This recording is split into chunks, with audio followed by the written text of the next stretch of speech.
Hello once again, this is Michael G. Nastos reporting for WDEE TV Headline News, coming to you from our WDEE TV studios in Ypsilanti, Michigan.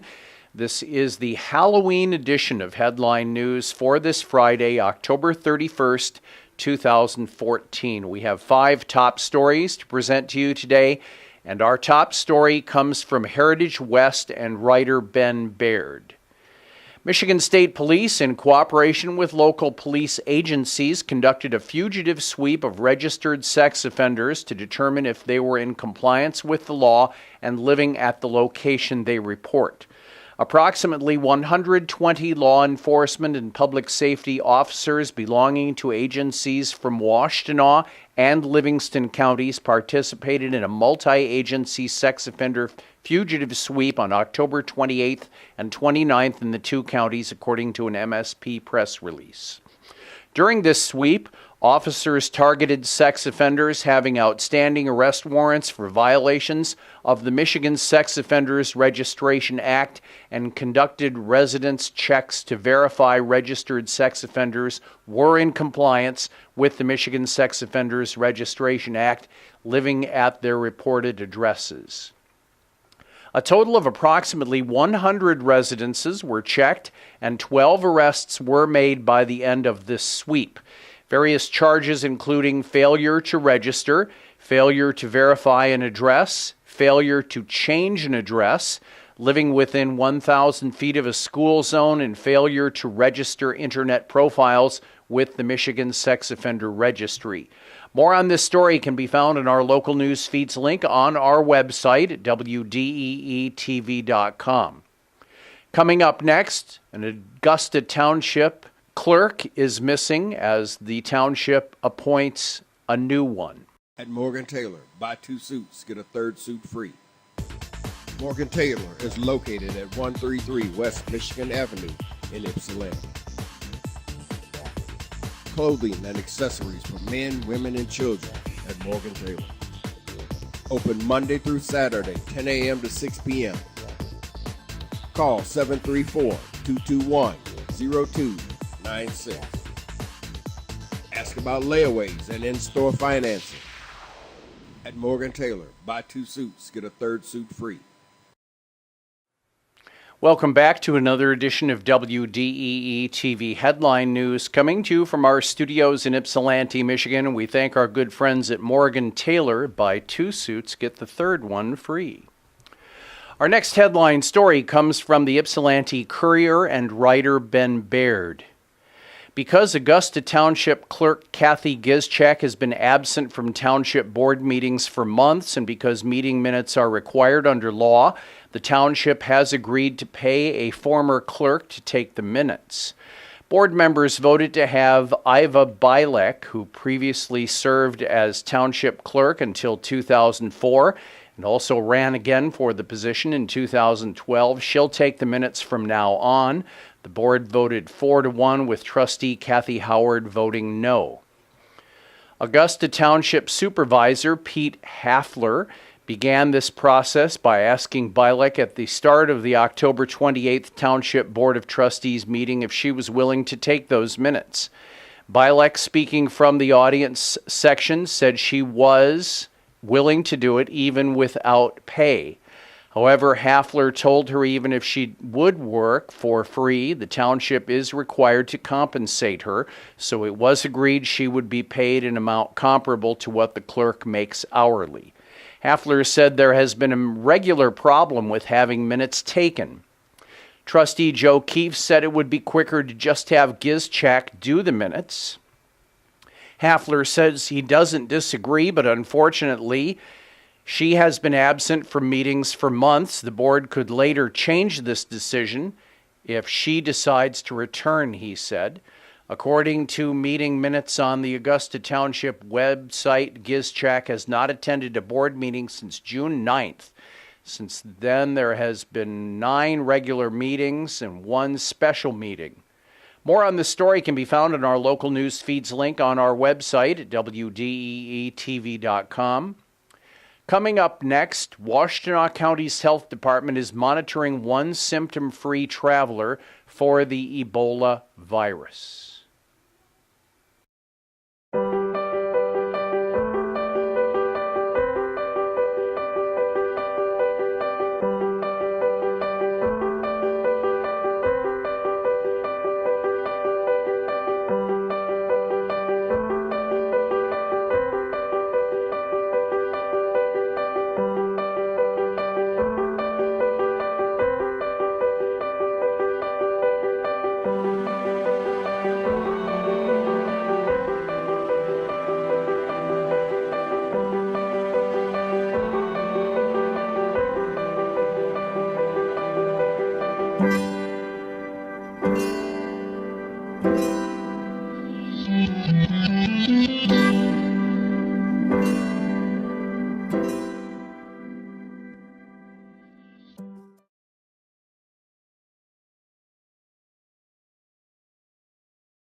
Welcome back to WDEE TV Headline News for this Halloween, coming to you from our studios in Ypsilanti, Michigan. Don't forget this weekend is Fall Back Weekend. Turn your clocks back 1 hour overnight, Saturday night into Sunday morning, so you can make your appointments on Sunday. Our next headline story comes from Heritage West. No rider byline was given.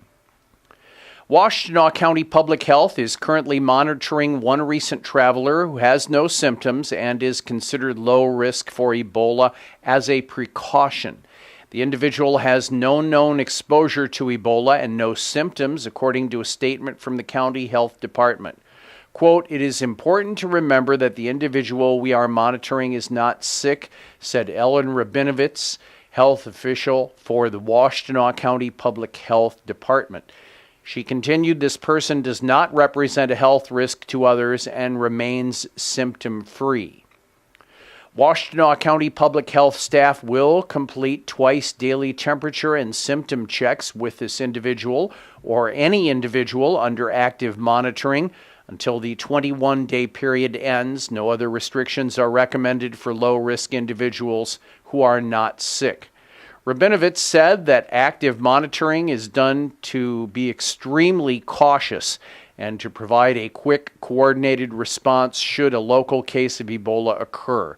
She continued, "Our role as the local public health authority is to carefully monitor persons with any risk of exposure.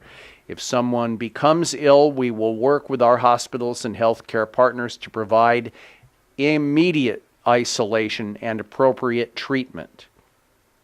More on this story can be found on our local news feeds link on our website, WDEETV.com. Coming up next, a story about State Representative Gretchen Driscoll receiving an award for working to improve broadband access. At Morgan Taylor, buy 2 suits, get a 3rd suit free. Morgan Taylor is located at 133 West Michigan Avenue in Ypsilanti. Clothing and accessories for men, women, and children at Morgan Taylor. Open Monday through Saturday, 10 a.m. to 6 p.m. Call 734-221-0296. Ask about layaways and in-store financing. At Morgan Taylor, buy 2 suits, get a 3rd suit free. Michael G. Nastos back with WDEE TV Headline News for this Halloween, coming to you from our studios in Ypsilanti. We thank our good friends at Visit Ipsy for sponsoring the newscast. Our next headline story coming from the Saline Reporter. No rider byline was given. State Representative Gretchen Driscoll, the Democrat from Saline, was honored to be a recipient of a 2014 Broadband Hero Award from Connect, Michigan. Driscoll shared the honor with a dozen individuals and groups from across the state. The awards were presented at the annual Michigan Broadband Conference in Lansing. One of Driscoll's constituents also received a Broadband Hero Award. Melanie Bell, the network administrator for the Chelsea District Library, shared the honor. Bell and Representative Driscoll helped organize the Washtenaw County Broadband Committee in 2013 to specifically improve the access, adoption, and use of broadband in rural areas of the county.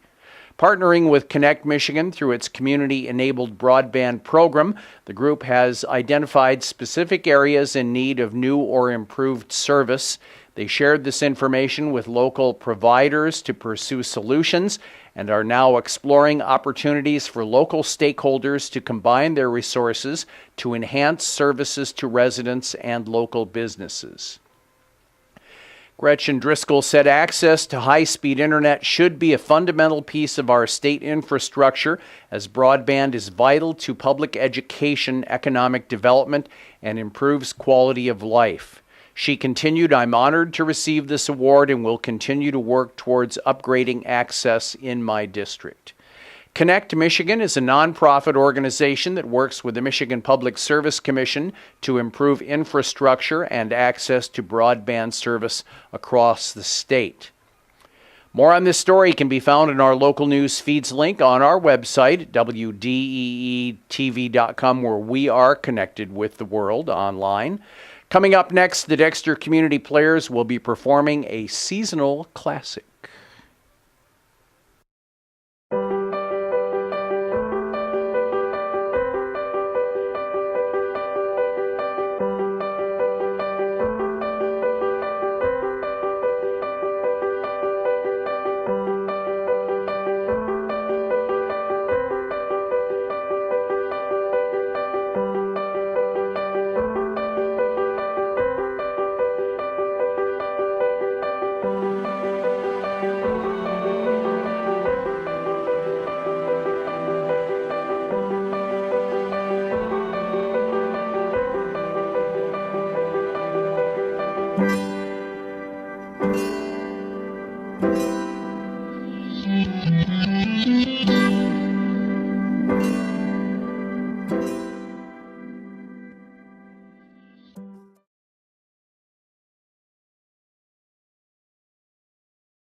Welcome back to WDEE TV Headline News for Halloween, coming to you from our studios in Ypsilanti, Michigan. Be safe trick-or-treating tonight. Our final headline story comes from the Dexter Leader with no writer byline given. The Dexter Community Players production of Richard O'Brien's The Rocky Horror Picture Show opens tonight. The production is directed by Barbara Denner and is under the musical direction of Brian Rose. Tickets are available at the door for tonight's show, which begins at 7:30 p.m. at the Copeland Auditorium, 7714 Ann Arbor Street in Dexter. Tickets for tonight and Saturday are still available online at dextercommunityplayers.org/tickets. Showtime, as I said, 7:30 and 10 p.m. both nights. Tickets are $15. There's a Platinum Zone area, best seats in the house. They are priced at $20. The show does have an R-rated level for the material. No one under 17 years of age will be admitted without parent or guardian. More on this story can be found in the local news feeds link on our website, WDEETV.com. And coming up next, our final report for this weekend, the WDEE TV Sports and Music Report. At Morgan Taylor, buy 2 suits, get a 3rd suit free. Morgan Taylor is located at 133 West Michigan Avenue in Ypsilanti. Clothing and accessories for men, women, and children at Morgan Taylor. Open Monday through Saturday, 10 a.m. to 6 p.m. Call 734-221-0296. Ask about layaways and in-store financing. At Morgan Taylor, buy 2 suits, get a 3rd suit free. Welcome back. Michael G. Nastos here on this Halloween day, reporting for WDEE TV Headline News, coming to you from our studios in Ypsilanti, Michigan. We have a WDEE TV Sports Report. MLive.com and John Counts reports that former Michigan football player Taylor Lewan pleaded guilty to 2 misdemeanor charges when he appeared in a Washtenaw County District Courthouse Thursday. Lewan, who currently plays for the Tennessee Titans, pleaded guilty to drunk and disorderly and disturbing the peace charges. 1 count of aggravated assault and 2 counts of assault and battery will be dismissed in the plea deal. The charges stemmed from an alleged assault on an Ohio State fan, Ryan Munch of Columbus, Ohio, and James Hughes of Denver outside of the Brown Jug restaurant during the early morning hours of December 1st, 2013. U of M had lost to OSU at the Michigan Stadium on November 30th. Lewan was alleged to have hit both men. Lewan, who appeared in court wearing khakis and a polo shirt bearing a U of M logo, admitted to being intoxicated but did not go as far as to saying he hit anyone. Quote, "I knocked someone down," he told Judge Elizabeth Pollard Hines. The plea deal calls for no upfront jail time. Lewan agreed to some term of probation, to take an anger management class, and to have no contact with the victims. He will also pay at least $1,714 in restitution, but that amount could go up. More on this story on our local news feeds link on our website at WDEETV.com. Hello, this is Brad Osmus, former catcher and manager of the Detroit Tigers. I'm in relief of Michael G. Nastos, reporting for WDEE TV Headline Sports. Wait just a minute. Maybe I shouldn't be in. Maybe I should rethink my relief pitcher's role here. Just a moment, okay? Okay, Brad, thank you for letting me back into the ball game. He changed his mind, so I'm here pitching away for WDEE TV Headline Sports. Happy Halloween. In our sports report, 9 former players and 1 executive, including 2 ex-Detroit Tigers, not Brad Osmus, will make up the 10-person National Baseball Hall of Fame Golden Era ballot to be voted on December 8th at the MLB winter meetings in San Diego. The candidates are primarily National Leaguers Dick Allen, Ken Boyer, and Gil Hodges, American League stars Jim Cott, Minnie Minoso, Tony Oliva, and Louis Tiant, along with Billy Pierce and Maury Wills.